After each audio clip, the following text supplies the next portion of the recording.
वह जमीन से मुट्ठी भर सूखी घास उठाता और उसे सिगरेट की तरह लपेट लेता। फिर आग जलाने के लिए किसी और के घर की छत ही उखाड़ डाली। अंदर रखा एक अंगीठी का टुकड़ा उठाकर उसे लाइटर की तरह इस्तेमाल किया। धुएं के गुबार में वह रास्ते में आए किसी के अनाज कोठार पर टिककर आराम से गेहूं टॉवर जैसी मुद्रा में बैठ गया। दानव के दिखाई देने की खबर से पूरे राज्य में दहशत फैल गई। लोगों को शांत करने के लिए राजा ने तुरंत एक इनाम की घोषणा कर दी, लेकिन कई दिनों तक कोई भी योद्धा आगे आने की हिम्मत नहीं जुटा पाया। उधर जब राजा बिल्कुल निराश हो चुका था, तभी दर्जी की दुकान में एक छोटा सा दर्जी एक ही थप्पड़ में 7 मक्खियां मार रहा था। उत्साहित होकर वह चिल्लाया, अरे क्या तुमने कभी दानव मारा है? मैंने तो एक बार में 7 को मार गिराया। उसकी बात सुनकर आसपास के लोग डर के मारे भौचक्के के रह गए और खबर तेजी से फैल गई। अगले ही पल दर्जी को राजा के सामने ले जाया गया। बूढ़े राजा ने जल्दी से पूछा, क्या तुमने सच में एक बार में 7 को मार दिया? दर्जी ने समझा कि बात मक्खियों की हो रही है तो तुरंत हाँ कह दिया। फिर उसे साबित करने के लिए कुछ ऐसी नाटकीय हरकतें करने लगा कि उसे देखकर राजा के भी पसीने छूट गए। लेकिन उसकी बातें इतनी विश्वासपूर्ण लगी कि राजा ने तुरंत दानव को मारने का काम उसी को सौंप दिया। और जब दर्जी ने सुना कि उसे दानव से लड़ना है, हे भगवान, वह तो वहीं सुन रह गया। अपनी औकात जानने वाला वह तुरंत सफाई देने ही वाला था कि तभी राजा ने कहा, मैं अपनी बेटी तुम्हें सौंप दूंगा। दर्जी अभी कुछ समझ ही रहा था कि राजकुमारी दौड़कर आई और उसके गले लग गई। उसकी हालत और खराब कर दी। बेवकूफी में ही सही,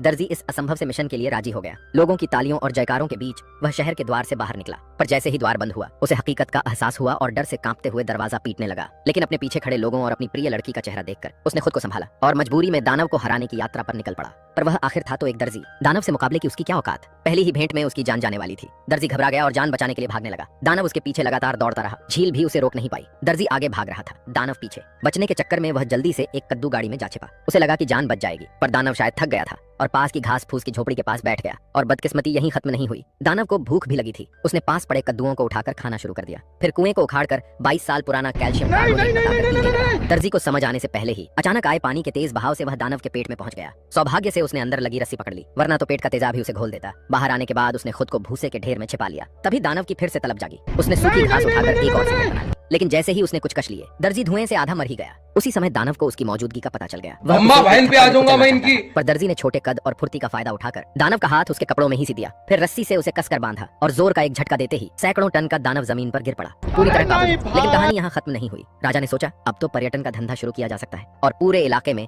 पर्यटन उद्योग शुरू कर दिया, जिसका मुख्य पावर सिस्टम था दानव की सांसें। इतना चालाक दानव आज तक किसी ने नहीं देखा था। वह जमीन से मुट्ठी